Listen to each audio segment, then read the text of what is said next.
Dear ladies and gentlemen, honorable guests, dear colleagues, I'm so pleased to welcome everyone to the discussion panel of the International Scientific and Practical Conference, CITE as a Classroom 2020. So it's high time we started the conference panel dedicated to the CITE as a university and training program in life. I'm Irina Lopatiuk, and I should say it's the great honor for me to be a moderator on this discussion panel today.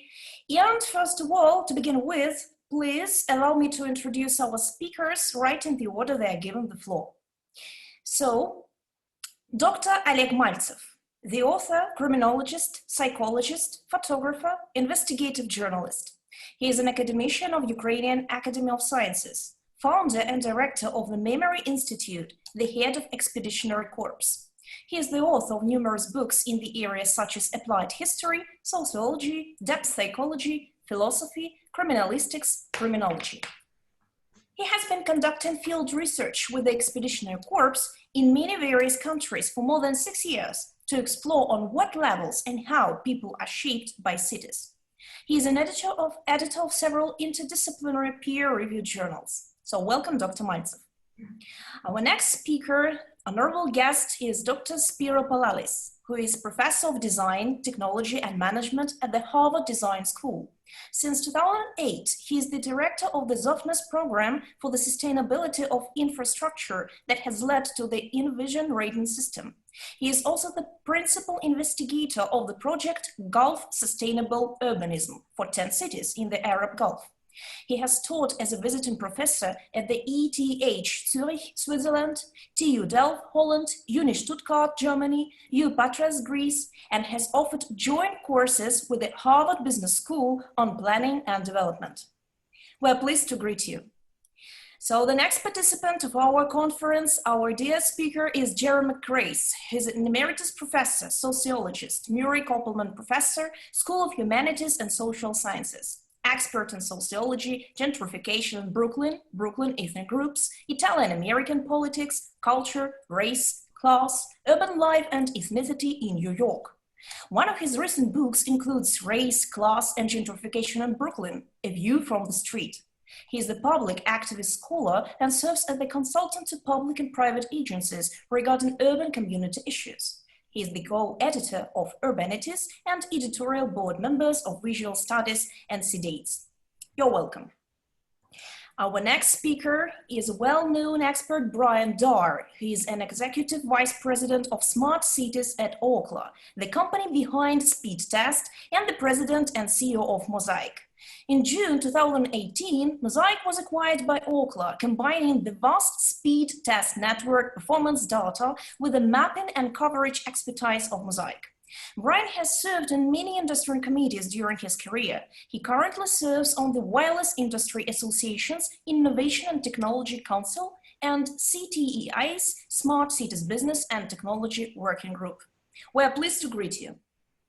And our next speaker who may join us will be Dr. Michael Hynes, an environmental sociology lecturer in the School of Political Sciences of Sociology, with long-standing research interests and sustainability issues related to transport, urban design, and livability, technology adoption, and the diffusion and socio-technical transitions. Currently, Dr. Michael Hynes is facing several issues with internet, but well, if he joins us, we'll be glad to have him at our conference. So by this moment, let me please announce that today we're going to discuss two issues. The first one is the CITE as a training program, and the second one is the substance of the training program at different stages of one's life in the city. First of all, let me please add just a few words regarding the reference terms of this panel. So each speaker holds the opportunity to answer 2 questions. Please limit the extent of your answers up to 7-8 minutes. I'm asking you just 7-8 minutes, no longer, please. And to begin with, we shall start the discussion on the first issue, and afterwards, after the round of concepts exchange, we'll have the opportunity to speak about the second issue. And just several words concerning such minor but significant aspect as breaks. Well, anytime you need to grab a glass of water or a cup of coffee, you're free to do that. Just please make sure your microphone is off. So all the issues are discussed. We are ready to start. And by this moment, please let me give the floor to our honorable participant, Dr. Oleg Maltsev. You're welcome. Спасибо большое, что дали слово. Thank you very much for giving me the word. Вопрос «Город как тренировочная программа» The topic itself, city as a classroom, мне видится довольно интересным. seems quite interesting to me. И я думал, каким образом мне подать информацию так, чтобы она была понятна всем людям, даже тем, которые будут просто в интернете смотреть нашу панель. So I've been thinking how to present my speech in a way that it would be understandable even to people that are not into academia. I mean, anybody now watching us live in the internet. Как продемонстрировать, как город тренирует человека? So I was thinking about how to demonstrate the way cities train and shape us. И я выбрал один город, So for this purpose, I choose one city чтобы на его примере показать, как это происходит. to explain on the example of that city how that happens. Но прежде чем мы будем говорить обо всем, нам нужно понять две вещи. But before going to that, I feel obliged to explain two things. В чем разница между развитием и, так сказать, погружением? So what is the difference between the development of personality and being immersed into something of the same personality?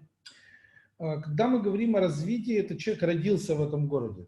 When we speak about the development, it would be directly correlated to the fact that the person was born in the specific city. И город влияет на его личность в ходе ее развития, да? То есть, And inevitably, the city influences his development in the course of his life. когда мы говорим погружение, But conversely, when we are speaking about immersion, immersing into something, то речь идет о человеке, который приехал в этот город. that we would be speaking about a person that relocated or came to another city. И здесь речь идет о степени погружения этого человека в этот город. And in this instance, we would be taking into account how deep, in quotation marks, that person is immersed into that environment. В качестве примера я выбрал город Палермо. And as an example, I choose the city of Palermo. И на его примере хочу показать, как эта тренировочная программа работает. So I would like to present how this training program of a city works on the example of the city. Совершенно не важно, какой город мы берем. However, it is not important which city are we talking about. So one example would suffice. То есть блоки тренировочной программы будут идентичны. The reason I've said that is because the blocks of the training program itself would be identical in any city. При этом, при всем, нам нужно понимать, что содержание этих блоков может быть совершенно разное. Meanwhile, the substance, the content of those training blocks would be completely different. Да. Итак, начнем с Палермо. So here's Palermo.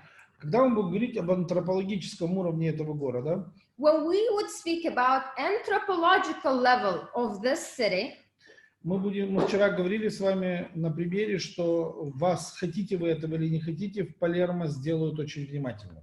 we have to remember the example that we discussed yesterday on the panel, that on the anthropological level, it doesn't matter if you wish or do not wish, if you like or dislike, in any ways you are going to become attentive in the city. It's going to force you to become attentive.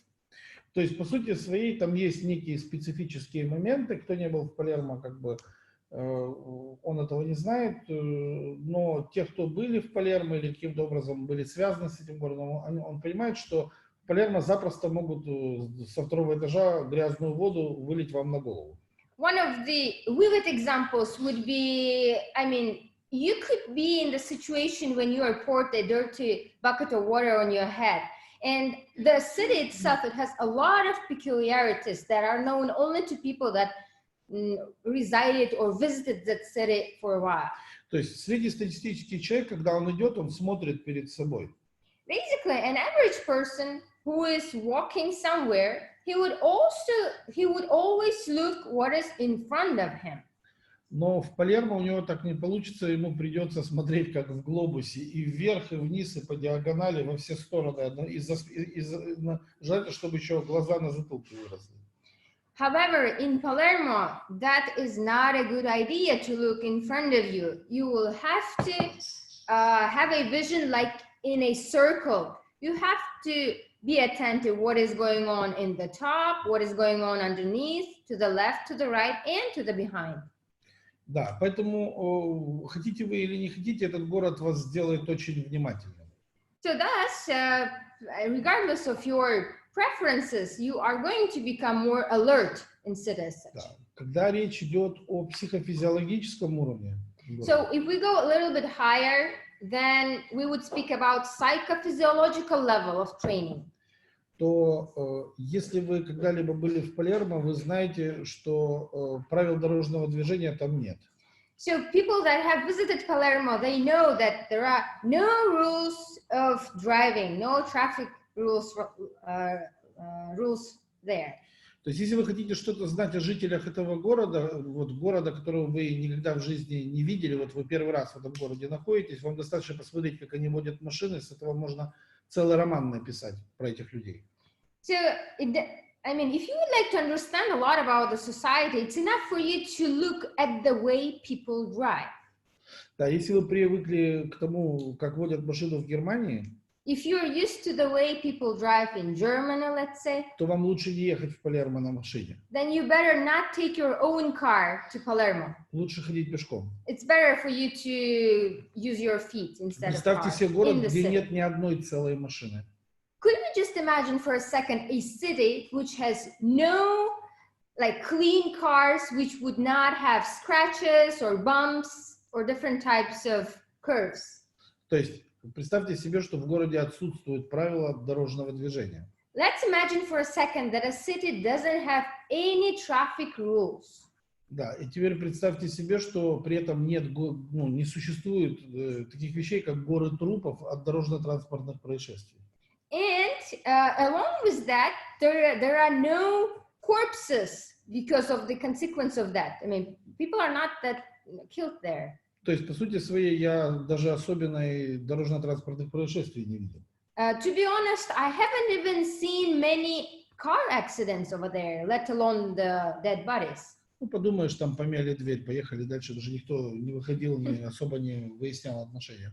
Even if somebody bumps into your door of the car door and it's a little bit curved, people don't even get out sometimes. I mean, it's not a problem. То представьте себе, вот, например, если бы это было во Франции где-то или в другой какой-то стране, в каком-то городе, кто-то кому-то помял бы дверь и поехал. Это была бы целая трагедия.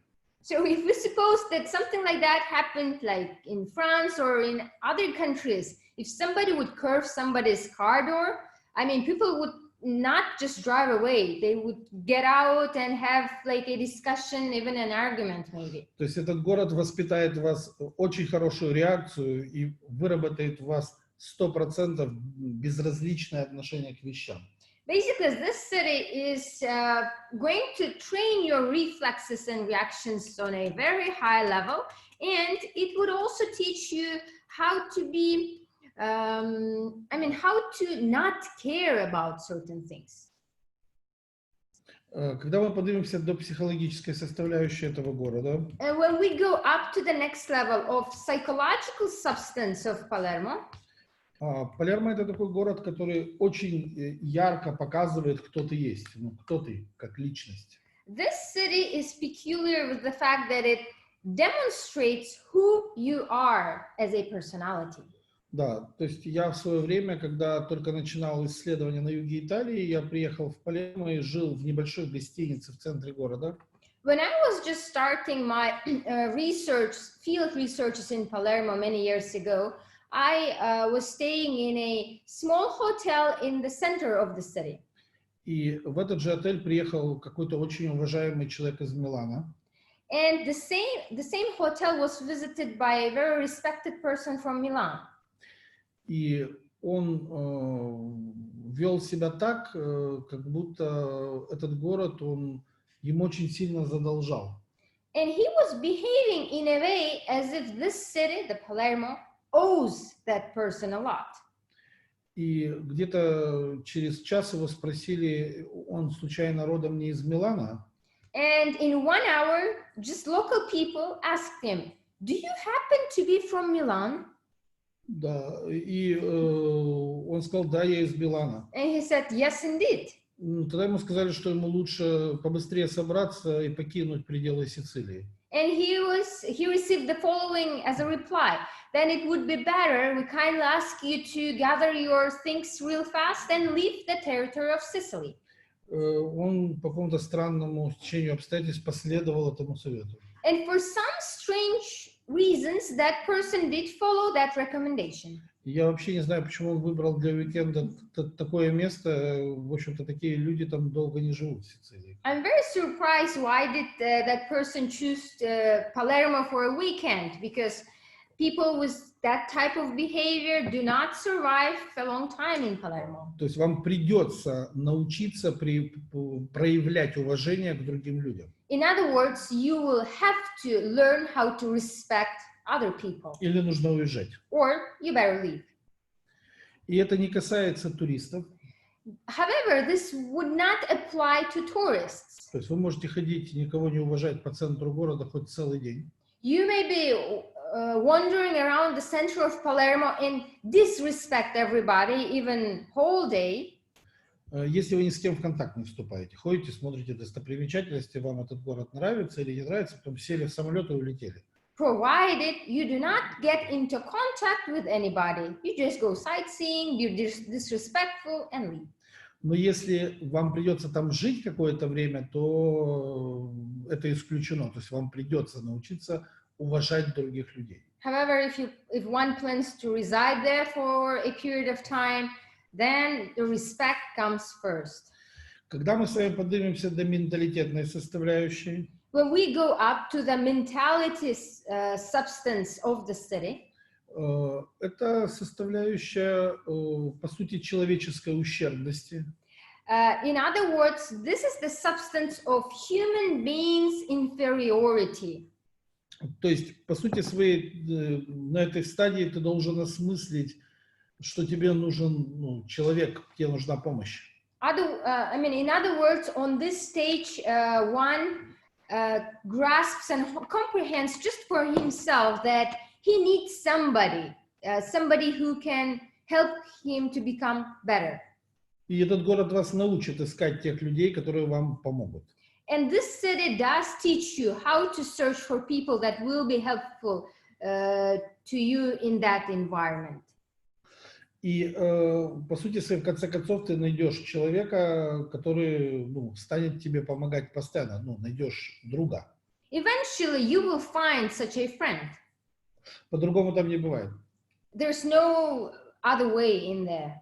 Да, вам придется сильно перестроить себя, очень сильно поменяться психологически, потому что люди просить других людей не любят. The whole point is that people usually dislike asking somebody for something. People do not like doing that because of their pride or whatsoever. However, Palermo is such a city that makes you reconsider certain beliefs of yours and to adjust psychologically. И вот помните, когда мы начинали с антропологического уровня, ты с самого начала знал, что в этом городе есть то, о чем вслух не говорят. So if we go back and remember that the first level that we discussed was anthropological level, basically it would mean to you that something, Palermo has something which is not told verbally. То есть, и если ты найдешь вот того самого друга, and if you find that very person or a friend who would become your friend, то с тобой через какое-то время начнут говорить и о философии, и о символическом уровне. Then if you find such a person in short period of time, that person will share the philosophy of the city and symbolic part of it. Да, и это тебя научит терпению. And that in turn teaches you to be patient.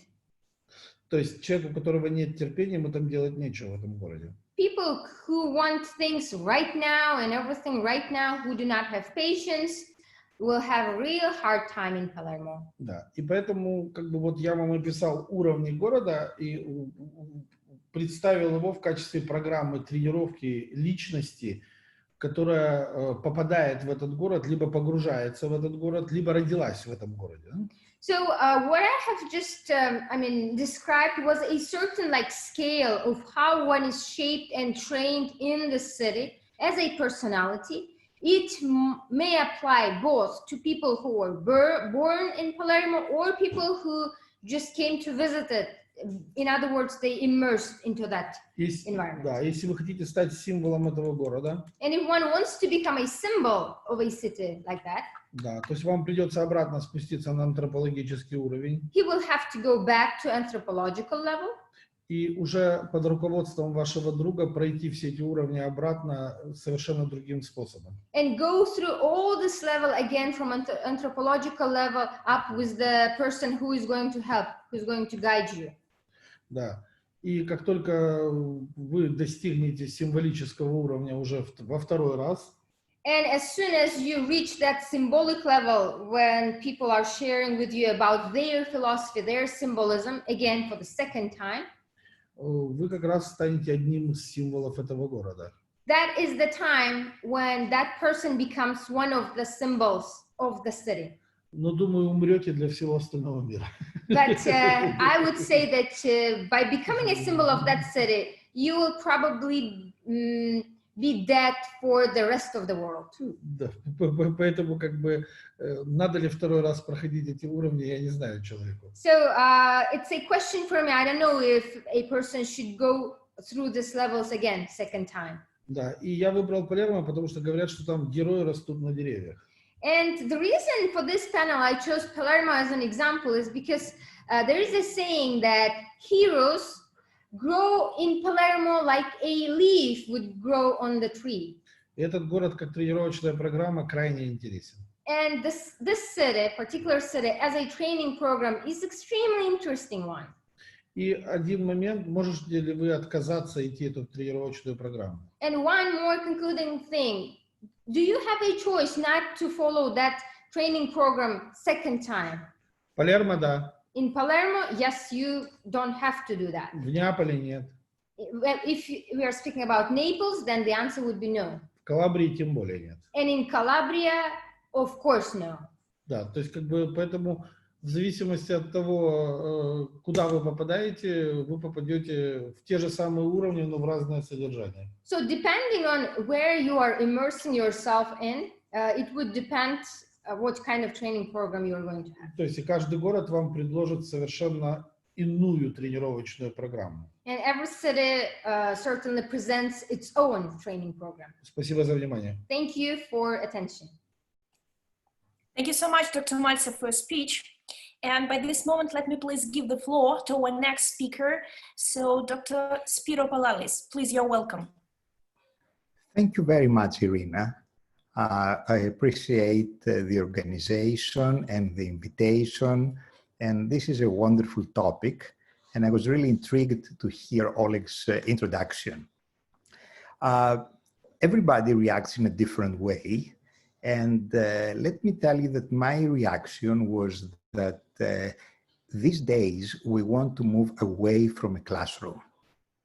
We do not believe anymore in the teaching of a classroom where someone teaches and the others take notes and simply get information that's already processed by a single person, but rather we believe in learning through experience and moving outside of the classroom.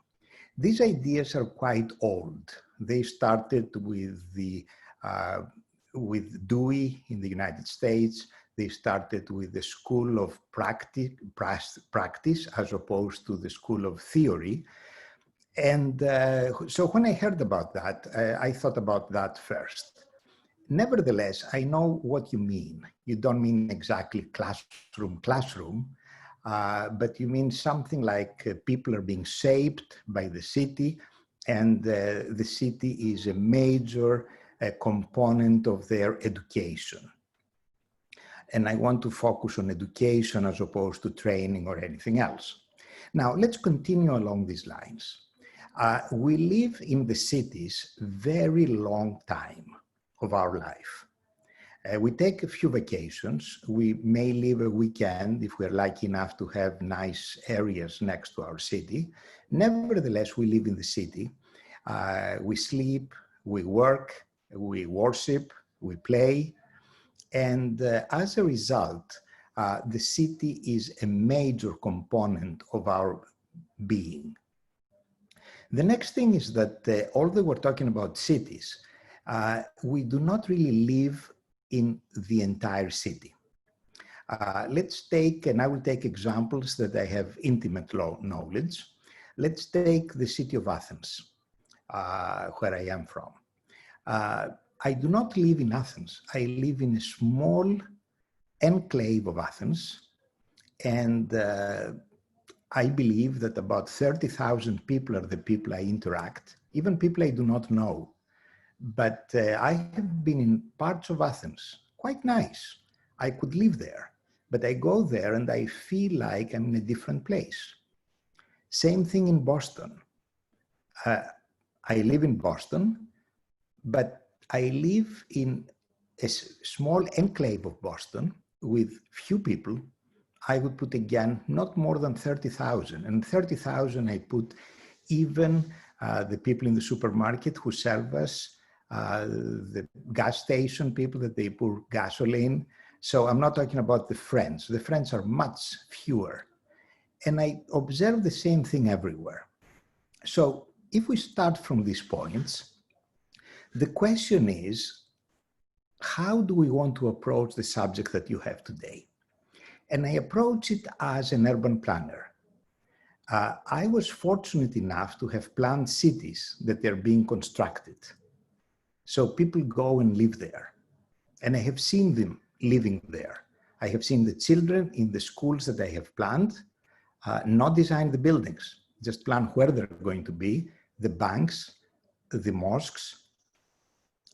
And what I see there is that the city, the way I have planned the city, is quite important on how these people are going to grow and how it's going to shape them.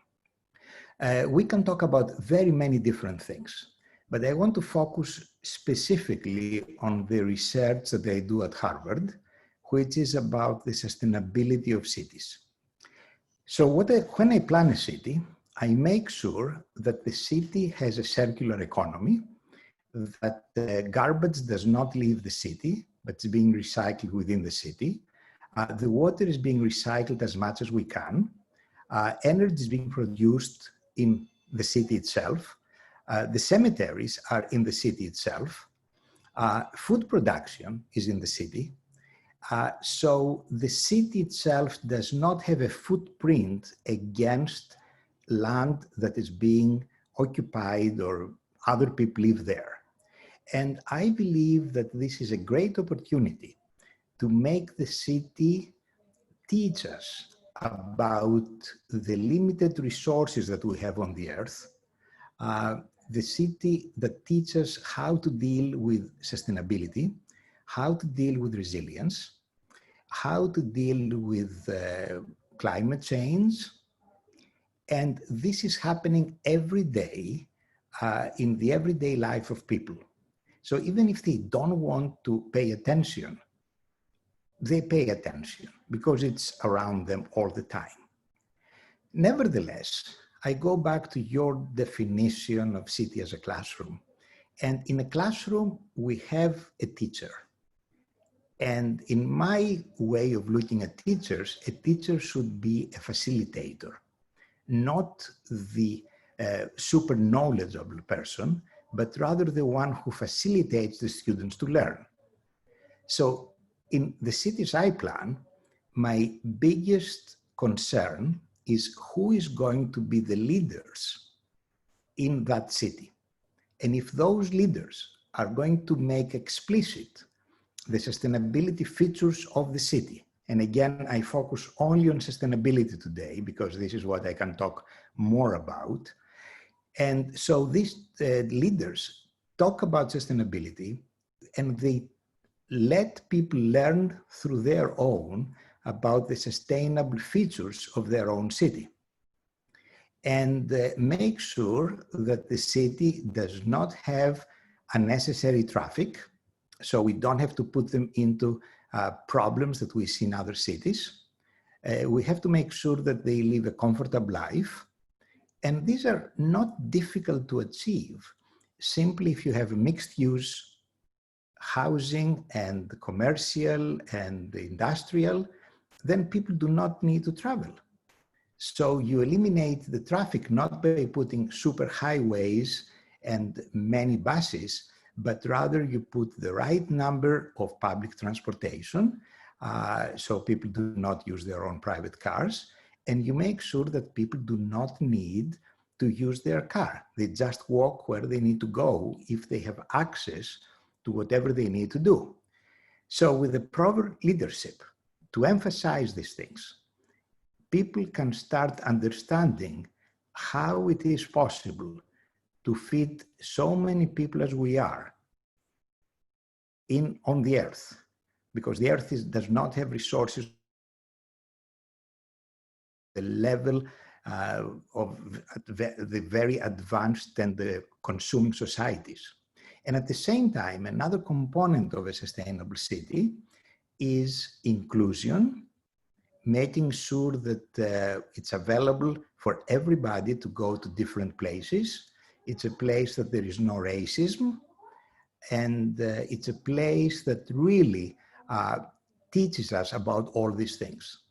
And again, I'm going to go back and say that what really counts is proper planning of the way the housing, the industrial part, the different entertainment parts, the workplace, the hotels, the entertainment, the restaurants are being positioned in the city. But in addition, planning of the infrastructure in such a way to promote circular economy. I'm going to stop here, and I would be glad to answer any questions that our audience has. Thank you. Thank you so much, Professor Pollalis, for your speech, for sharing your ideas and concepts. And by this, let me please ask to continue our discussion concerning city as a training program, our next participant, Dr. Jerome Krase. Please, you're welcome. Thanks for inviting me again. I've enjoyed listening to Professor Maltsev and also Pollalis. I've been to all three of the cities that they mentioned, Palermo several times. I photographed also all of them, and Athens and Boston. And I would have to agree that it's much easier to walk in those cities than it is to drive. Now, I emphasize all the time that I'm a visual sociologist, so I approach things visually. And I should have mentioned the first time I was on Monday that there are two organizations that, if you're interested in the visual approaches to seeing society, the International Visual Sociology Association is an extremely important one. It's not just sociologists, it's interdisciplinary or multidisciplinary. And the other is the Visual Sociology Research Committee of the International Sociology Association, which in a way I co-founded some years ago. Now it's much younger people, and they do lots more interesting things. What I'm going to do today is I'm going to talk about two projects, one more shortly first, and then the second, I want to get the next turnaround. And I want to express my philosophy about seeing and the cities. So if you don't mind, I'm going to read a short passage from my book, Seeing Cities Change. And this is very much about this Deweyan sense of learning that I also agree with. It's the way I teach. It's experiential, it's practical. I think of myself as a pragmatist in the old sense of the term. So when we pass through urban spaces, such as residential neighborhoods we haven't visited before, we are like tourists, using our eyes to decipher the clues and the cues that loudly and quietly surround us. This is in reference to Maltsev talking about looking all around us. We might ask ourselves, is this a safe or a dangerous place? Am I welcome here, or should I leave before it is too late? What kind of neighborhood is it? Are the people who live here rich or poor? What is their race, ethnicity, or religion? And how or why does it matter? Some things are easy to tell on the street, such as whether there are things for sale. Legitimate merchants make it obvious that they are seeking customers with signs that compete for attention. But for the sale of illicit goods, the signs vendors give off are more subtle. Yet it seems that for the knowledgeable customer, they are in plain view. This is the reading of the street sign, so to speak. It is not merely an aesthetic exercise. What we see makes a difference in how we respond to the places and the people we encounter in our increasingly complex and changing urban surroundings. To start, I would argue that society, and therefore the study of society, is essentially dependent on the visible. Our first experiences of life as social life are mostly visible ones. And when we encounter, recognize, and differentiate between people. It has also been consistently argued in the social sciences that face-to-face, therefore also eye-to-eye interactions in primary groups are the building blocks of subsequent social life. That's true. One might dispute the primacy of the visual and insist that it is the sense of smell that is more primal than sight. But one can hardly imagine complex scent-based sets of social interactions that would evolve into the kind of full-blown societies in which we currently reside. A world based on scent should look different, I suppose. That's my approach to the cities. And so the project I want to talk about first, more briefly, is in 1997, I had a visiting professorship at the Jagiellonian University in Krakow.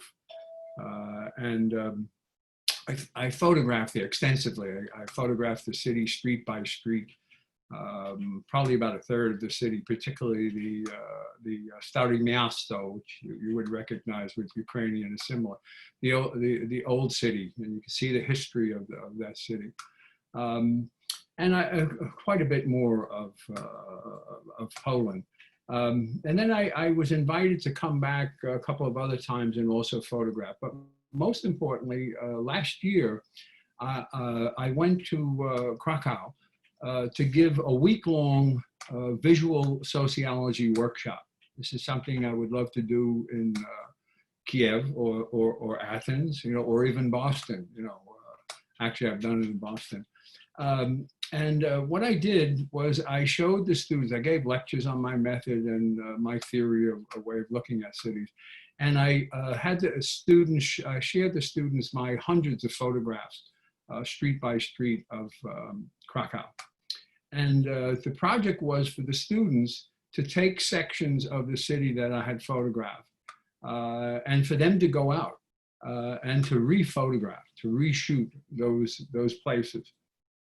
In some ways, it sounds quite boring, but the class actually was very interesting for me. And then it became interesting for the students because they began to realize that I wasn't only interested in them going out and photographing to see the differences. What was important, most important, was why, if things changed visibly, what was the reason why it changed? What were the sociological, what were the political, what were the psychological issues involved in making these scenes change, right? And so I think about that as a project that one can do in just about any city, whether a single photographer has done this, or one could look at historical photographs, and then to retrace those steps and to look at the changes, and then to talk about why they changed, what were the causes for that, how did they change? And as I mentioned on Monday, the importance of the meaning of those changes to people. Did they think of these changes as good or as bad? This is particularly true when we find in cities new areas with immigrants, for example, particularly in European cities where I've done quite a bit of this. And we say, okay, well, it's not only have they changed in response to the new people living in the neighborhood, but how have the people in that city responded to it? How do they think about it? Anyhow, so that's one of the projects that I think would be a good example, or reasonably good example of using a city, at least visually, to learn something as both training and education. I actually think of those things as quite similar to one another. I'm done. I think Thank you that's so much for the speech. Yeah. Thank you. So by this moment, please let me give the floor to our next speaker and expert, Bryan Darr. Please, you're welcome. Thank you very much for the invitation. Thank you for having me. Can you hear me okay? Sure, everything's fine. Thank you. Very good. All right. I always like to check before I just take off and don't look back. So in the introduction, and I appreciate the kind introduction, what we do at UCLA, and I'm going to tie this into to cities and so forth here in just a moment, but to give you a little bit of background, if you're not familiar with it, is we have a platform that allows people to check their network connectivity. They can go to speedtest.net, or they can download a mobile application, and we have millions of people every day do a test to test their network, sometimes to see if they can get on a Zoom call like what we're on right now. And that provides us with an enormous data set that gives us visibility into where network connectivity is good and where it is not so good. As cities grow and expand, they need information, they need planning, they need, the people who run these cities can't make very good decisions if they don't have good information. And that applies to a lot of different things. But more and more, broadband has become important, particularly during this pandemic, as people have been forced to stay home, and they're working from home, they're learning from home, they're being entertained at home, as they haven't been able to go out and about in the world as much as they have been. And I know we're all hoping that eases back sooner rather than later. But it has certainly highlighted for us the importance, as we've had an enormous spike in activity as we've seen this. A large part of what we have been doing is tracking this infrastructure that, I mean, what is a city after all? I mean, it is infrastructure that allows so many people to live in the same place. It's roads, it's delivery of water, it's removal of sewage.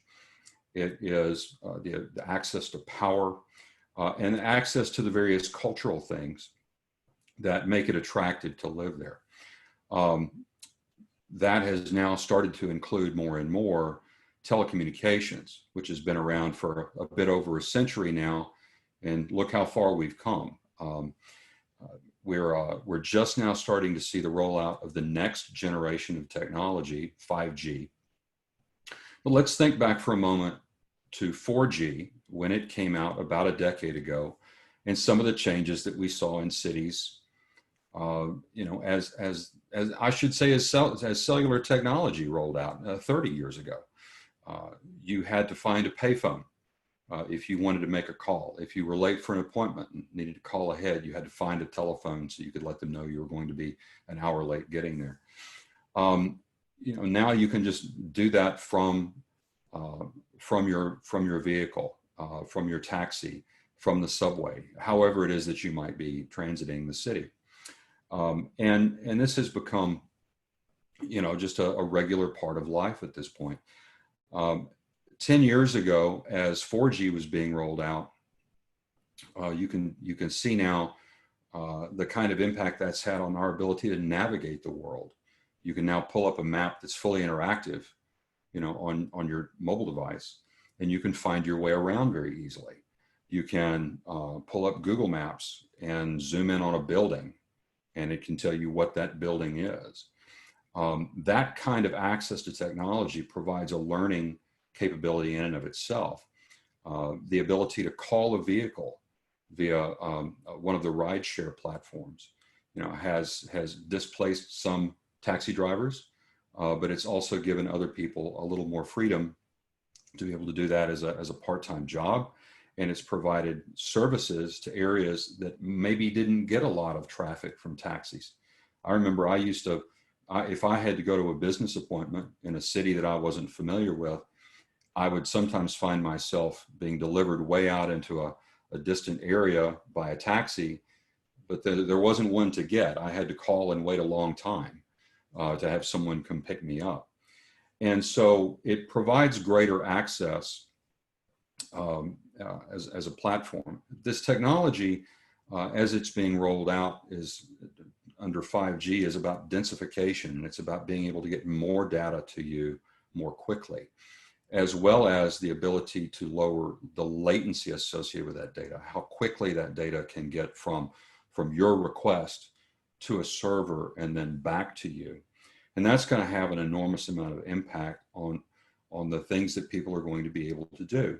So tying this into City as a classroom, as we travel to a location, let's say we're going on a journey to a city we've never seen before and trying to navigate our way around, we've got a much easier way to do that today with that map right there in our hands. But as we look forward into the next few years and the capabilities that are coming, as data can be provided so much more quickly to your device and to you personally, you're going to be able to find all kinds of information and even visually displayed in front of you with new devices such as glasses. Google Glass tried to do this maybe a bit early, several years ago, and it wasn't successful. But many people are working on these technologies right now, where you could literally walk through a strange place where you've never been before.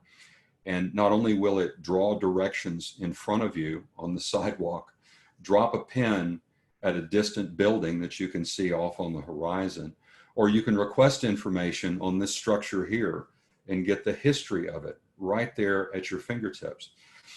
The other thing that I think is going to be fascinating to see with these new technologies, and as people build new applications and capture that data and put it in databases that make it accessible to someone who is traveling.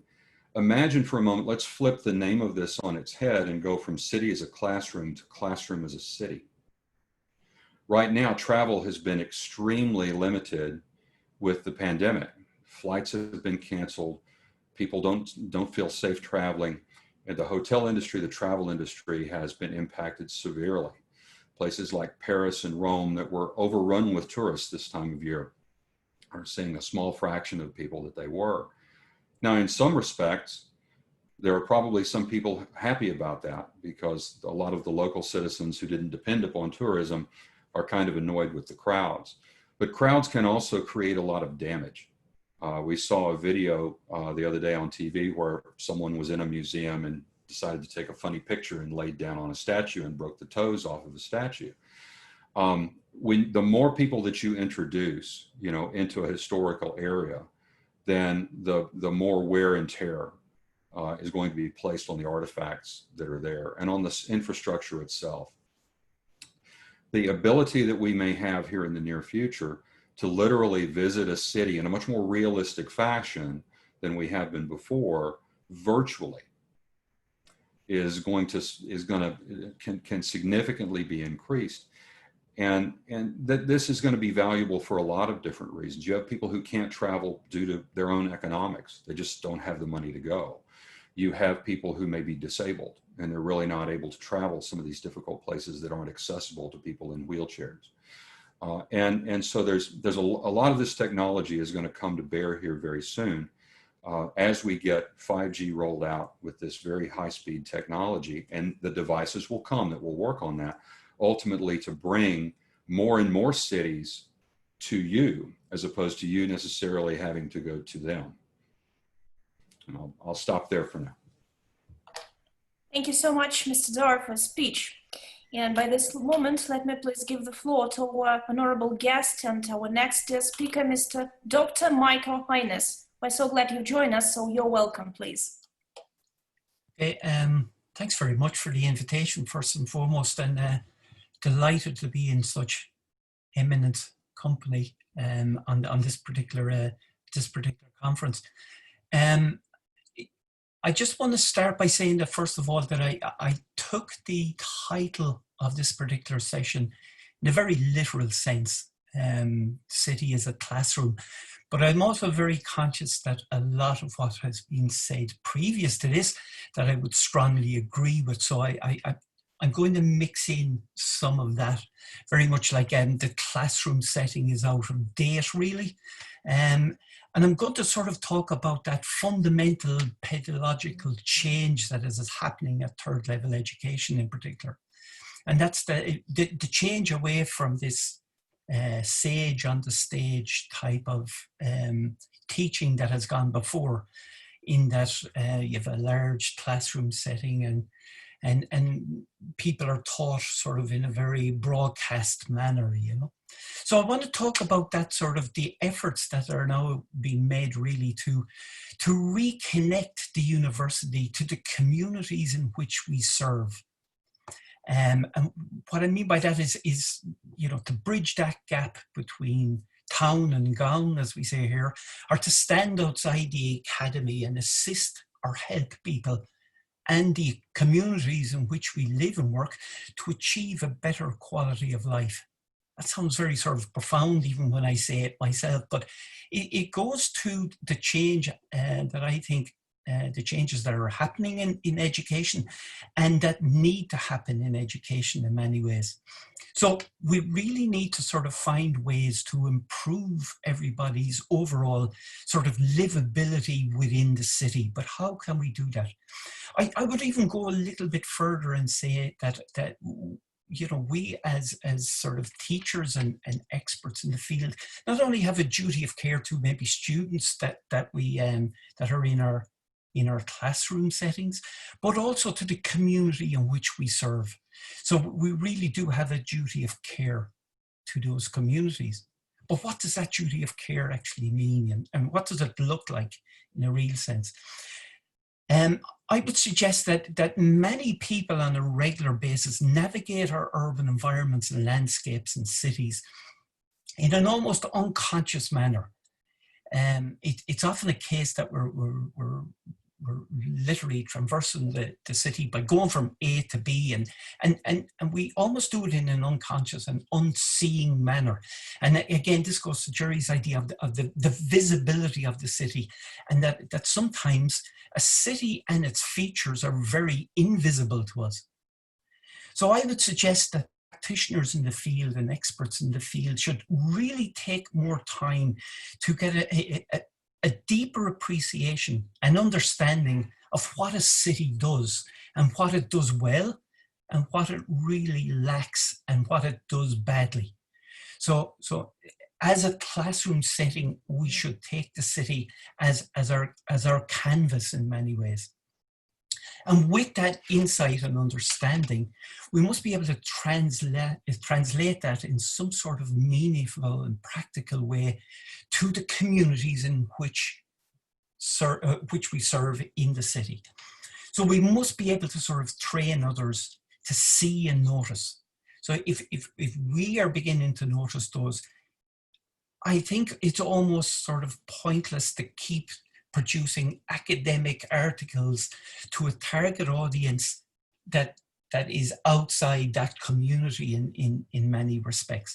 So we need to be able to translate our research to the audience, which is the community in which we serve.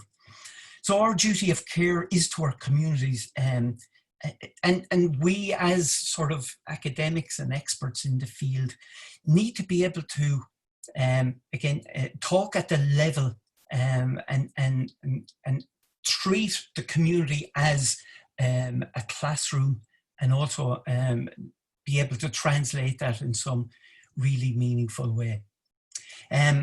On a very practical level, a number of classes which I take now, it's an integral part of the course that we do several field trips within the city and begin to notice things like transport mobilities within the city, but also sort of the aesthetics of a city. And we take field trips, both to European capitals and the likes. And we see what cities are doing well and what cities could be improved upon.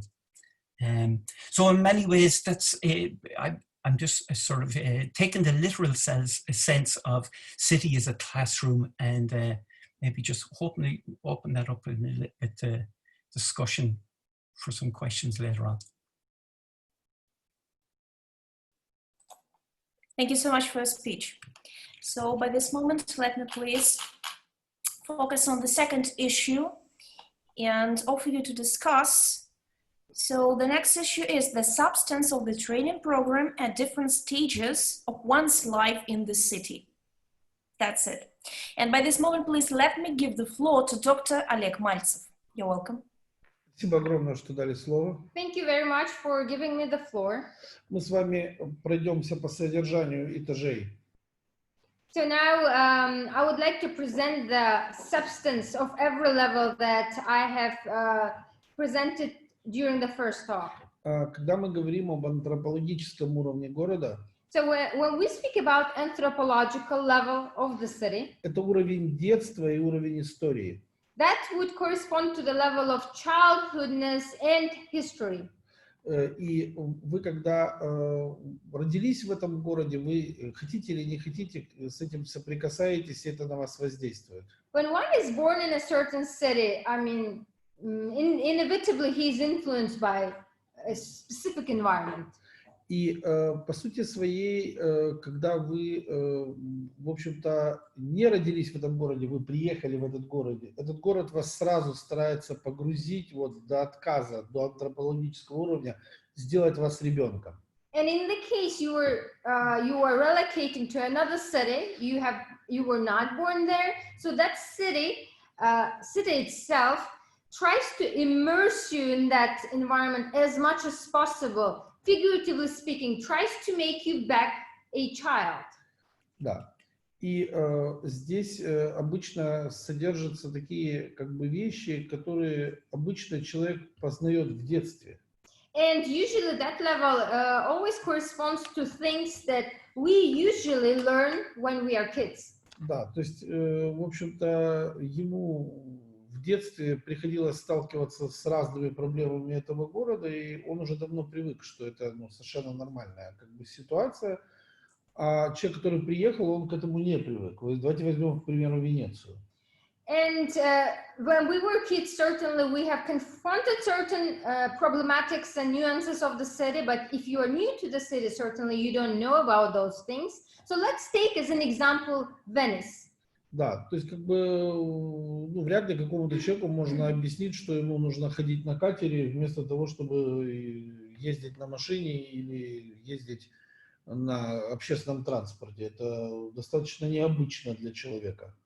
So it is less likely that you can really explain to a person that you cannot use any types of transportations except a motorboat to commute to this or that place. Очень многие люди, вероятно, любят ходить пешком. Many people do prefer to walk.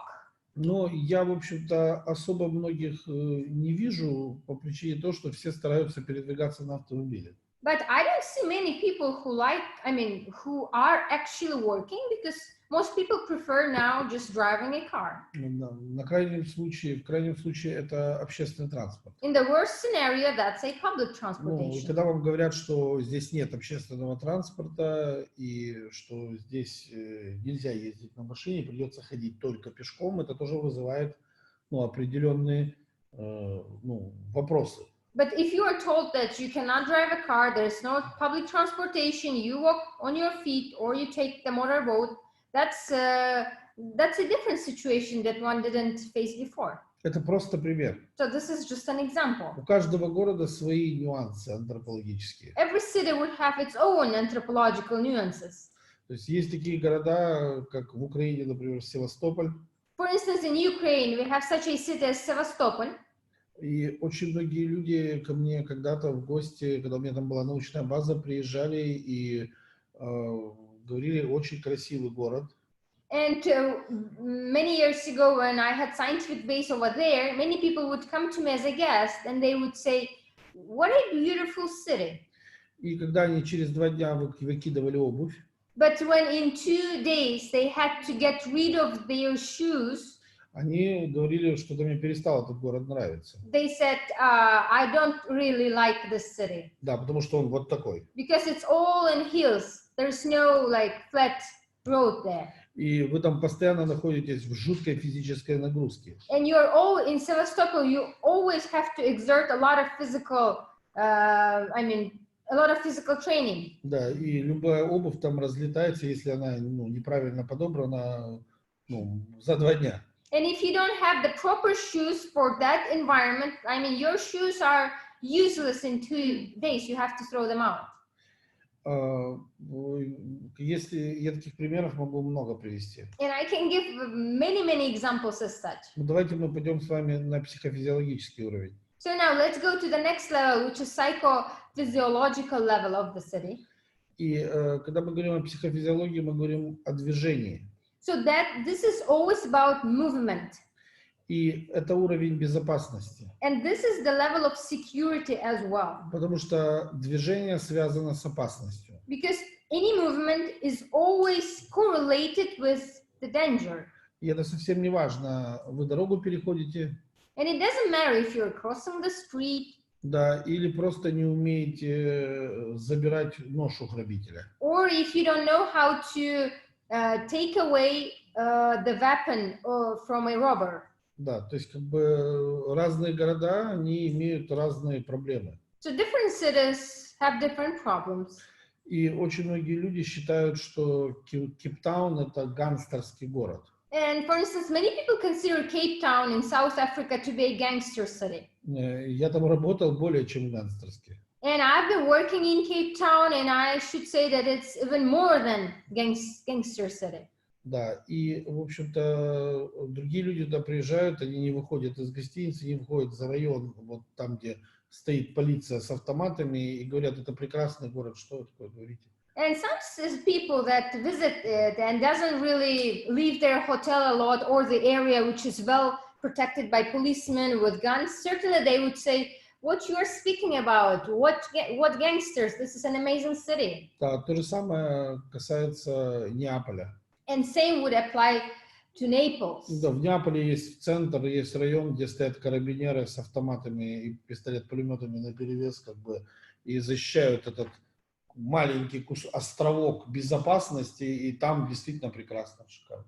And for instance, in Naples, in the center, you would have carabinieri standing there with different slot machines and a lot of arms, and certainly that place would feel secure to many. Да, но вы если будете идти по городу, вас могут забрать фотоаппарат просто прямо из рук на ходу, и вы даже не успеете ничего с этим сделать. However, if you are in other part of the city, and if you have a camera, for instance, in your hands, that might be taken away, and you won't be able to do anything. Ну, и когда меня спрашивают, почему я не люблю Неаполь, And when I'm asked why do I not like Naples, потому что он меня отвлекает от работы. and the answer is because I'm frequently distracted from my work. Да, то есть он учит меня и работать, и обеспечивать свою безопасность одновременно.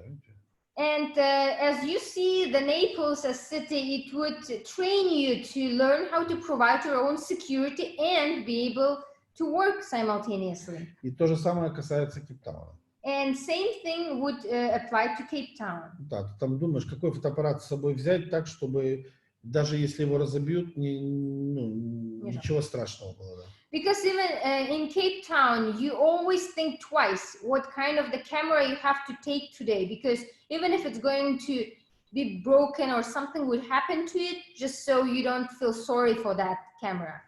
И как вы понимаете, следующий уровень психологический — это уровень взаимодействия между людьми в городе. And if we go to the next level of training in the city, it's a psychological level, which is responsible for human interaction between each other. Это очень многогранный уровень. And this level is very multifaceted one. Да, если вы возьмете, например, Мюнхен, And if you consider Munich, и сравните его с, так сказать, Нью-Йорком, and if we compare it with New York City, let's say, то в Мюнхене до вас нет никому дела по-хорошему. Then in Munich, I mean, if we say things the way they are, then nobody really cares about you. А в Нью-Йорке до вас нету дела, потому что вы никому не нужны. And in New York, nobody cares about you because no one needs you. Даже вы, если умрете посередине улицы, может этого никто не заметить. Even if you have surprisingly died in the center of the city in New York, people might not even notice it. Я как-то видел, как один человек в центре Мюнхена подвернул ногу. Once I saw how one man in the center of Munich, he didn't break his leg, but, you know, twisted his leg. Я понимаю, что в Мюнхене практически нет преступности, поэтому там полиция скучает. I do understand that in Munich, very, very low level of criminality, and so police is always bored there. И я, кстати, ни разу не видел, чтобы город так относился к своей полиции, как в Мюнхене. And I have never seen, by the way, just to comment, any city in the world that would treat their policemen in the manner they do in Munich. То есть через минуту там стояло 50 полицейских. Because the person twisted his leg, and in several minutes you saw around 50 policemen over there. Они посадили вертолет в центре города. What they did, they brought the helicopter in the center of the city to rescue that person. И доставили эту женщину, которая подвернула ногу, в больницу. So that woman with the twisted leg, she was transported by the helicopter to hospital. И они гордятся тем, что они сделали. And they were very proud of what they did. Да. И когда мы говорим о Нью-Йорке, то есть если вас просто застрелят на улице, то я не думаю, что кто-то сильно расстроится по этому поводу. Или кто-то будет искать какого-то преступника или еще что-то. So if we speak about the city as New York, if somebody is shot in his head or somewhere else, I don't think it's going to be that many news unless it's something set up. Вот есть города, в которые не хочется возвращаться. There are certain cities that you would not to go back. Вот я один раз был в Нью-Йорке, и больше у меня желания посетить Нью-Йорк нет. So one of the examples, the personal example, is I was in the New York once, and I do not want to go back there again. Да, но в Мюнхен бы я возвращался бесконечно. Conversely, when we speak about Munich, I would go back there endlessly. Да, и это не потому, что я не люблю Нью-Йорк и люблю Мюнхен. And that's not because I like New York and dislike the other city. Да, Нью-Йорк я считаю очень странным и опасным городом. It's just the former one is quite dangerous and strange city for me. Но, безусловно, у него своя есть программа тренировки. But certainly, the city as New York has its own training program as well. Да. И когда мы с вами поднимаемся до уровня менталитетной составляющей, до уровня ущербности, или как ее называют, психология степеней, And when we go to the next level, which is mentality level, psychology of inferiority, or some people might call it psychology of degrees. это уровень многозадачника. So that level would correspond to the multitasking. То есть как человек чувствует себя в условиях, когда перед ним не одна задача стоит, а несколько задач одновременно. So primary question of this level would be, how does one feel when he's confronted not with one task, but with more than 3, 4, 5 tasks of different categories simultaneously? Как бы на этом уровне аккумулируются все предыдущие уровни одновременно. So basically, this level comprises all previous levels and accumulates them. Да, и, в общем-то, этот уровень как бы собирает все предыдущие уровни в один. So this level comprises all of the previous levels in one, we can say so. И когда мы поднимаемся до уровня вот этого символического, And when we reach to the top, which is the symbolic level, это как раз тайны, это вот то, что стоит за видимым, невидимое то, что стоит за видимым. И символы — это связь вот с этим невидимой составляющей этого города. so that level would correspond to things that are invisible, like secret things. And symbols are those things that link people with things that are not visible with the eyes. И один мой товарищ, когда-то ученый, сказал, что вот я каким-то странным способом через какое-то время очень быстро начинаю себя чувствовать как рыба в воде в любом городе.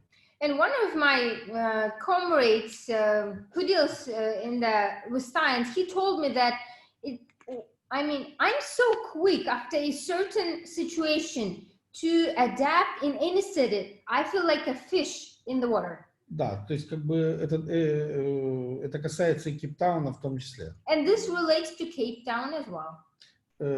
И не касается Нью-Йорка. And doesn't relate to New York. Я шучу. This is a joke. Я пошутил, как бы, да. Да, Нью-Йорк это единственный город на Земле, который на меня произвел такое, я бы сказал так, удручающее впечатление. Удручающее Ну, это, да? я бы сказал так, негативное, неприятное впечатление. Да. New York is the only city in the world that have given me negative, unpleasant impressions. Да. Думаю, что это просто обманутые ожидания. I guess it's just these are impressions. I mean, I have expected to see something, but I've seen something different. Да. И когда мы говорим об этом уровне символическом, And when we speak about symbolic level, как я говорил, что этот уровень как раз строит все остальные уровни программы вниз. as I have said in the first panel, this is the level that builds all other programs from upside to down. И, в общем-то, это все, что я хотел сказать. Спасибо вам огромное за внимание. So this is what I wanted to share on, about this question. Thank you very much for your attention. Thank you so much, Dr. Maltsev. By this moment, please let me give the floor to our next speaker, Professor Spiro Pollalis. You're welcome. Thank you very much. Thank you very much, Irina. I'm going to continue on sustainability, and I read your question as what is the educational impact at the different stages of one's life in the city. And when we're talking about different stages, because this is the main issue here, we're talking about very small children, adolescents, grown-ups, and eventually retirees. Let me make the observation that in today's world, people are moving and they choose where they want to live. So if someone is born in a particular city, does not mean that they're going to spend all their time in that city, but rather they make a conscious choice to go and live somewhere else. I'm going to focus here only on people who are residents. I'm going to exclude tourists or travelers for whatever reason they travel. And I'm going to simply say that although the city as a classroom is quite powerful, we still need formal education, and formal education has to present the values to the children, especially the children. So if we're talking again about sustainability, let me limit my focus on that. Small children, they need to be exposed to the sustainability concepts. They need to be exposed to values. They need to be exposed to understand what is right and what is wrong. And that is happening at the school, happens at home, but happens at the interaction with more people at the city level. Eventually, these people grow up, but before even they grow up, they start influencing the more senior people in their society, their parents, their grandparents, and the friends of their parents. So this is a way on how people are learning more and appreciate really concepts of values. If someone does not like a particular city, they may move to another city, or they may move to another city simply because of job opportunities. But they carry with them the values they had from the previous place, and that continues. So we can observe at the different stages that the city influences people, but it has to start at the very young age and at the university with the values they hear from the facilitators, and I see the professors there as facilitators and not as the know-all. If we proceed with that, I'm going to use also an example. And I come from a very nice small island in Greece.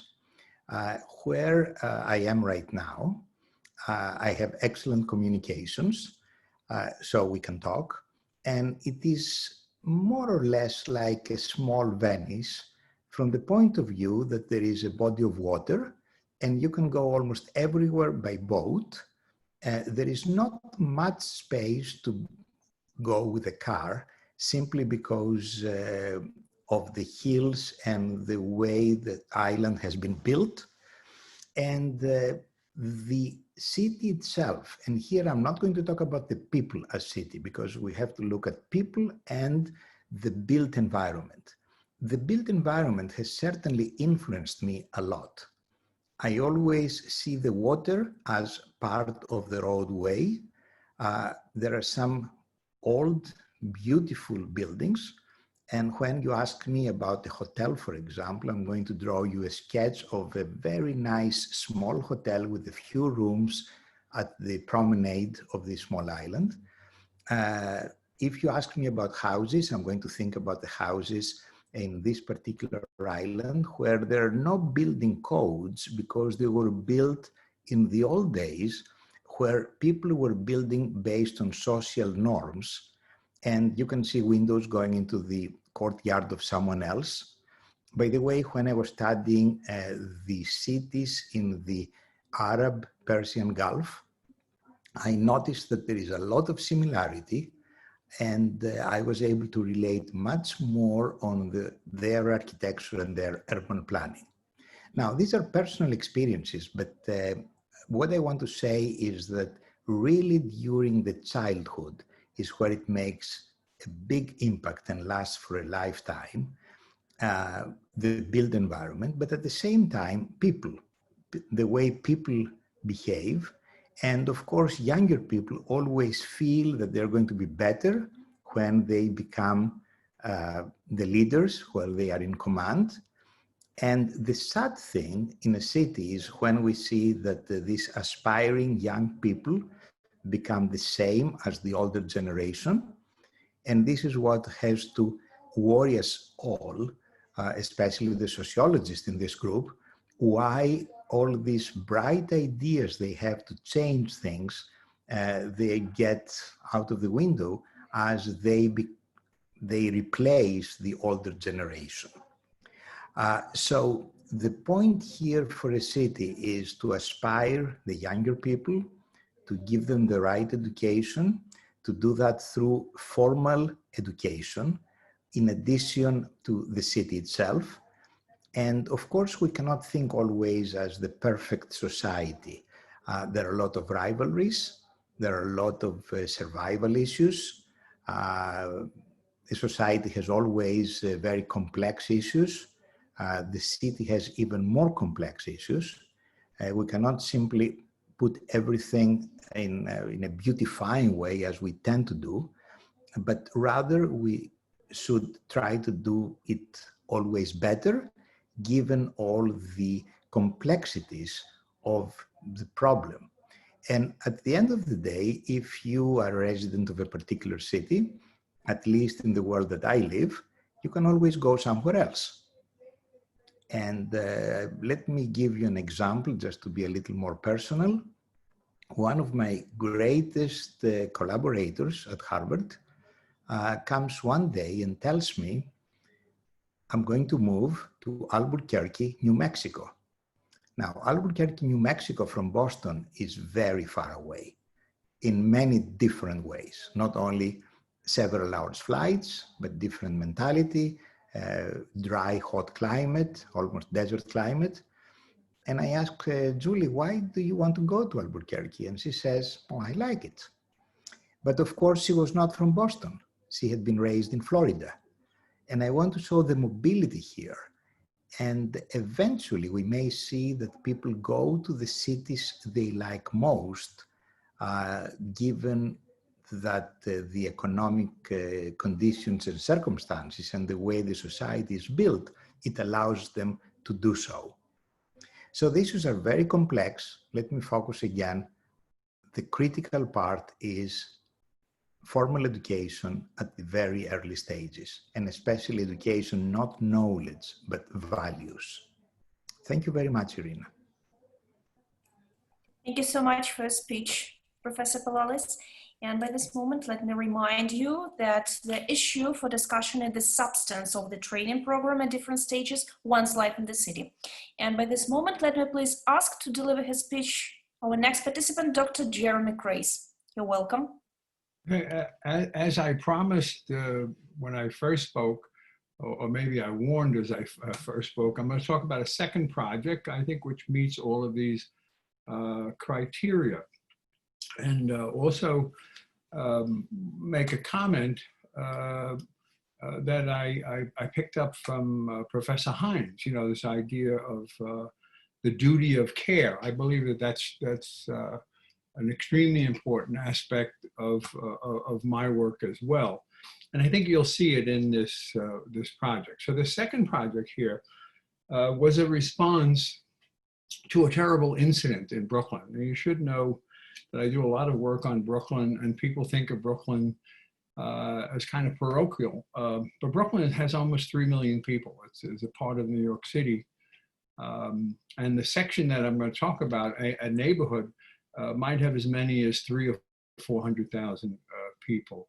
And what occurred in the central part of Brooklyn, in which I was active, I'm still active, there was something that was called in 1991, the Crown Heights riots between Blacks and Jews that occurred in Brooklyn. It was a terrible incident and something that, of course, I had to respond to. And I want to mention also at the beginning that the project that I'm going to talk about, which is now coming to fruition 20 years later, almost 30 years later, is also is involved as part of the local history curriculum at local schools at various grades, and also something which has involved advanced research by college students in several disciplines. And in response to the riot where someone was murdered, I wrote a project, and they're called 197-1A proposals. Part of the community planning in New York City allowed at that time for planning boards to propose special projects. And so in response to this incident, I decided to come up with a proposal. And this is how it reads. All of the community districts in New York City are unique and special, but in different ways. The special and unique aspects of District 9 are crucial for the future of intergroup relations in New York City and other urban centers.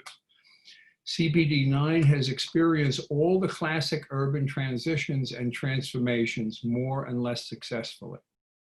Multiculturalism is an ideology that argues it is possible for a society to be unified despite the cultural differences of its constituent groups. It also maintains that the greatest society should make it possible for these distinct groups to express their cultural uniqueness in safety and dignity. History has shown, however, that such naturally occurring possibilities are indeed rare. They must be carefully created and scrupulously maintained. It is proposed that the entire 197 plan for Community District 9, again, this is a central Brooklyn neighborhood of about 300,000 people, that all of their plans be sensitive to the issues of multiculturalism from inception to execution, specifically in the area of physical environment, that the plan be structured in such a way as to create and maintain spaces which make it possible for different cultural groups to live together in community. For example, the plan must provide for public and private spaces into which individuals can retreat in order to express and share their uniqueness among themselves, and other places in which they are invited to come together to share their special values with others, and also to jointly express their common needs and goals. The plan must also create and maintain opportunities for positive interaction and cooperation in all aspects of local community life, sports, schools, parks, recreation, community meetings, public events, etc. to promote orderly growth and future development of the district. Multiculturalism must be considered for each issue, goal, strategy, and action. And this is what I proposed, not simply for that board, but that it be a model for other community boards in the city. That one is thinking about planning. It's not enough to think about the physical aspects of the planning. The social aspects, the cultural aspects, etc., of it are extremely important. I should note in the same way that transportation planning in New York City made some enormous errors in not understanding that different groups within the city have different attitudes towards the plans for making the city more livable. What it means to be livable is different depending upon one's cultural and class group. All right, so the plan that we came up with specifically, which is I'll be running out to later on today to celebrate, was one where we actually involved also artists. So we had architects, artists, planners, etc., all involved in an organization that we created called Pro Bono. And this is a group that gives free planning advice to local groups. So what we did is we invited a wonderful sculptor, Kenichi Hiratsuka, to create a public art incorporating a large boulder. Can you imagine this kind of thing? A huge boulder, probably 10 feet high, to create a historic marker in the middle of this neighborhood, to commemorating one of the country's oldest roadways. It's called, the roadway is Clove Road in Brooklyn, New York. And so this project has a lot of different sciences involved in it as well. And Professor Maltsev might appreciate this, this aspect of it. So Clove Road, this road that was lost in the city, was carved by melting glacial streams that formed the terminal moraine running the length of Long Island. Brooklyn is part of Long Island, right? So this cleft or clove, the word comes from the Dutch, who were the original European settlers in this area. The cleft in the hill provided a passageway for Native Americans from prehistoric times. So here's a place which combines, this geological formation, this historical meeting of different groups, some of it not particularly positive. And then Native American tribes, the Canarsie and the Lenape Indians, used this road to go to get to the bay to pick up shellfish, etc. So it's an ancient Indian trail. It's an ancient colonial trail, which has that kind of a meeting, and it followed a path from the middle of Brooklyn, actually the north of Brooklyn, to the south. And so the Dutch and later European settlers used that road. It also became, right, and another interesting part of it, it also became the route for the retreat of the colonial army. As General Howe, the British invaded Brooklyn to fight the revolution, and this was the retreating route for this place. So what we've done over the years is to collect all this kind of information, to bring in anthropologists and archaeologists to look at the site, to bring in architects and historians to come up with the history of it, to put it all together, and to make a proposal to use this space, to create this space as a common ground for people in this neighborhood to come together. So here we are almost 30 years later, and this afternoon, later this afternoon, what we hope is going to happen is that the mayor of New York City, he's invited, but a lot of times the mayors get invited, they don't come. And so what we're going to do is to have a commemoration of the 244th anniversary of the Battle of Brooklyn. And this battle was the one where the Continental Army retreated. But there are some other things in it too. You have to create a space that has meaning for everybody, all right? And the last thing I'll mention in terms of meaning for this, last two things, this area is also a center for the Hasidic Jewish community, right? And they're involved in this process too. We've included them in the process of planning. And then something else which a lot of people don't realize in terms of the American Revolution was that the Crown Heights is also a place where there's a large number of African-American, Afro-Caribbean residents and businesses, etc. These were the groups that were clashed in 1991. And so they're involved in this process. So something for them is there as well. And what is there for them is this idea that a lot of people don't know, was that George Washington, during the Revolution, realized that there were a large number of African slaves and offered them their freedom if they would fight on the side of the Revolution, on the side of the Americans in essence.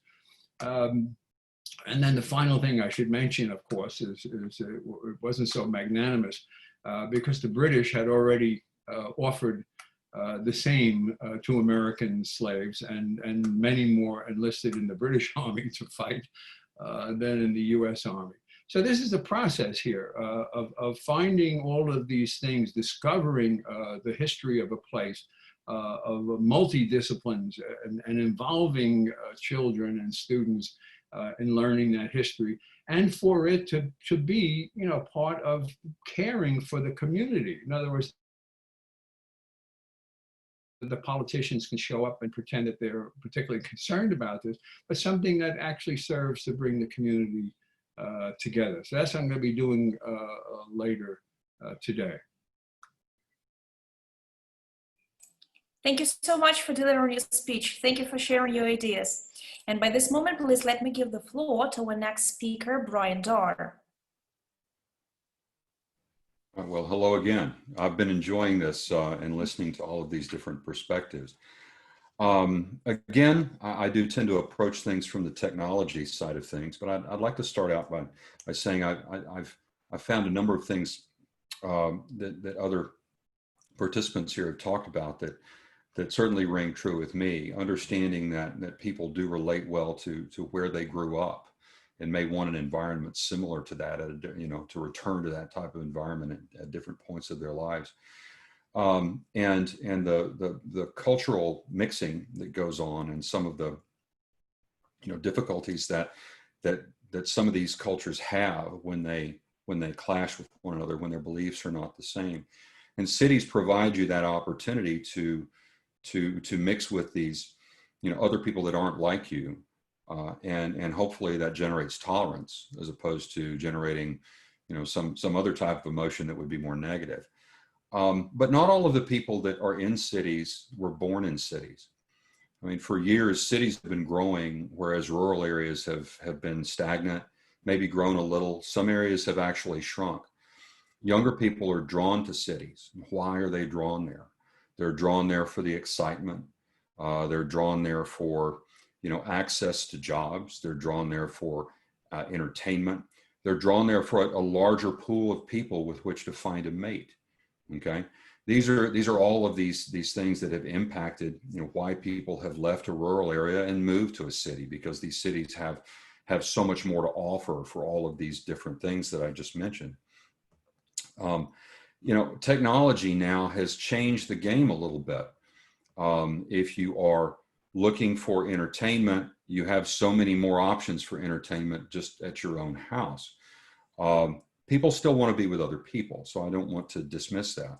But there's no question that, you know, that the cities have always had so many more jobs to offer younger people who found a particular interest, that there might not have been a job that matched that need, you know, within a smaller community.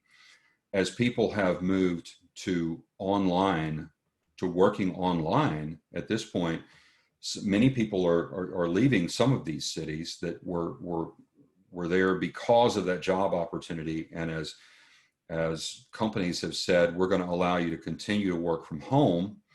It'll be interesting to see how many of them decide that they prefer to work away from a very large city, and how many of them might come back. I don't think we know the answer to that yet. But even for those folks that are, regardless of whether you have an urban or rural life, technology has brought so many different ways for us to connect with other people. It has introduced us to more things. The internet allows us to go read about anything, anywhere. Yet you can now get a dating app that if you're Jewish, you can find only other people that are Jewish. If you're Catholic, you can find only other people that are Catholic or Muslim. If you're a farmer and you just want to connect with other farmers and who like that life, there are dating apps that allow you just to connect to those. That extends into our political discourse, as you previously had only a few large media outlets and maybe a couple of local, national or international media outlets and a couple of local outlets where people got their news. Now you can concentrate based upon what you like and what your political views are, to where people find themselves being able to simply and only interact with people who have the same political views, who have the same religious views that they might have. And I think there is a danger that these spaces that are being created in the urban environment aren't being used as much as we would hope they would be. The opportunity to interact with people who think differently, who live differently than you do, if you never get your face out of your phone, you might not even see, the storefronts, that carry different types of clothes, that serve different types of food. I talked a little bit earlier about how technology is going to allow us to see places and experience places that historically we haven't been able to do, or economically people might not be able to do. But I don't mean that as a substitute either. You're not going to be able to sense the smells of that other city, whether that smells good because there's wonderful food and odors wafting out of restaurants, or whether it smells bad because it's very low lying and maybe they have trouble with water that's allowed to sit still and get bad and smell bad. New Orleans is one of those places that people think of being so much fun. I've had a lot of fun in New Orleans, but I don't like smelling it when I walk around the city of New Orleans. It's just not very pleasant to me. But so you'll miss out on those opportunities if you virtually visit these places. And so I did want to swing back to that. But I do think that people now do have the opportunity to also go and live somewhere else just temporarily. There are digital nomad programs that have recently been introduced for people who are, fleeing temporarily want to leave their city until the pandemic dies down, and they want to go live somewhere else for a few months or a year or two. Bermuda, Barbados, Estonia, Georgia have all introduced the opportunity where you may have to go quarantine for a week or two when you first get there, but for very little money, they'll let you come and get a visa to stay there for a limited period of time. It helps them bring some of that money in that the tourist dollars have been lost, but it's not a permanent residency. It provides you with the opportunity to ultimately go back home where you came from. And this could be a wonderful opportunity right now for people who just want a change of pace. Their employer is allowing them to really work from anywhere for the time being. And so I think these are the types of things that technology is allowing us to do. And we could change our environment for a little longer period of time, as opposed to just a 1 or 2 week vacation, and go experience another place, experience those sights, those smells, the people, the language, and take that home. And take that understanding and hopefully that tolerance home to where we came from, and share that with others. Thank you so much for your speech. And by this moment, let me give the floor to one more participant, our dear guest, Michael Hynes. So please, you're welcome. I'm really enjoying this conversation, and maybe just to continue a little on the last speaker, Bryan, when he talked about sort of technology, bringing us places you know, virtually bringing us places. And I was also conscious of what you talked about there, and that's those silo thinking platforms where only like-minded people sort of get together, and it sort of made me think about the most important fundamental aspect of a city, and that's its diversity. And that you know, that you cannot really ignore your neighbors, and they come from different backgrounds, and they're culturally probably from different backgrounds and the like. And very much on the theme of the life stages within the city as well. I think it's really meaningful and important to sort of to understand probably that you know, a city means something different to different people at different times, particularly in their lifestyle. So, you know, conscious maybe for a child growing up in a city, they don't see it as an adult sees it. They often see it as sort of, you know, they don't understand the dangers. They see it as adventurous and sort of carefree, you know. So that young age in the city, you know, it's an important sort of growing up experience. And Spiro talked about sort of that very important sort of fundamental value system being instilled in a child at that moment in time. And I agree 100% that that's the opportunity for which the fundamental value system can be built. And you know, as people move then through their life stages and they become teenagers and young adults, the city means something different to them. It's a carefree adventure. It's noise. It's nightclubs. So a city is interpreted different for that particular life stage. And then, of course, you know, as people go into adulthood and they begin to get their partners and begin to have children, the city takes on a whole different meaning to those people. They crave to have employment close by. They need creches. They need, you know, the facilities that begin to make a city truly livable. And I think, you know, of course, that's an important sort of shaping of one's life in the city in many ways, and a very important life stage, particularly when people start to have children. Everything around them changes in many respects. And I'll come back to that in a couple of minutes when I talk about a project I was involved in a number of years ago.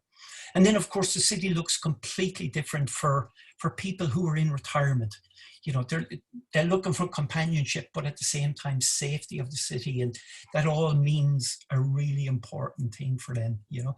So if we look at it, the different life stages, they have a different understanding of the city, and they have different needs and desires that they need from the city. But I think it's hugely important to sort of say that diversity and that combination within a city is really the lifeblood of that particular city. And without that, we create cities that have large gaping holes in them in many respects. So, you know, I'm at the moment here in my own city, and it's at the very edge of Europe on the west coast of Ireland. It's a small city, very small city, but there's opportunities for it to develop. And how it's developing is deeply troubling to me in many ways, because, and I don't say this lightly, but Ireland is sort of comes from a rural background. And I know that there's people in this group that have mentioned this as well. Not everybody was born in the city, but there's a distinct bias among decision makers for people living in the city. In other words, there's people that believe that when you grow up and when you have children, then you go out into the countryside and you get these big mansions. And that, of course, has real repercussions for transport and mobilities and the way cities are developed. So that's almost a sort of an appeal not only for diversity within the city, but an acknowledgement that that's what makes a particular city in many ways. So just to come back, I was involved in a project called Consensus, which was a social scientific investigation of sustainable consumption in an all-Ireland perspective a number of years ago. And I thought it was very interesting that one of the projects that was looking at transport and behavioral changes with regard to what kind of meaningful interventions could we adopt to make people maybe use more sustainable transport options. So in other words, you know, is there opportunities within their life stages that they can move away from the car and maybe take a bicycle, public transport, and other such sustainable modes. And it was really interesting that sort of, you know, we cannot have a blanket solution for everything. So in other words, we cannot just say everybody should get out of their car and everybody should cycle. Try telling that to a young mother who has 2 young kids, one going to school, one going to creche, you know. So we have to sort of have solutions that are not one size fit all for many of these issues. So again, just coming back to that whole idea that the lifeblood and the energy of a city comes from its diversity and comes from having people at all stages of life living together, talking together, older people passing down their knowledge and passing down their experiences of life, and young people then at the same time developing their own unique and fundamental value systems. So, thank you. Thank you so much once again. So by this moment, I feel like it's high time we finished our discussion panel. And actually, again, I'm honored to be your moderator today. I'm grateful to thank everyone for all your speeches, for sharing your concept. Thank you so much, Dr. Maltsev, Professor Krase, Bryan Darr, Professor Pollalis, Mike Hynes. Thank you for joining us. So, okay, see you tomorrow. Goodbye. Have a nice time.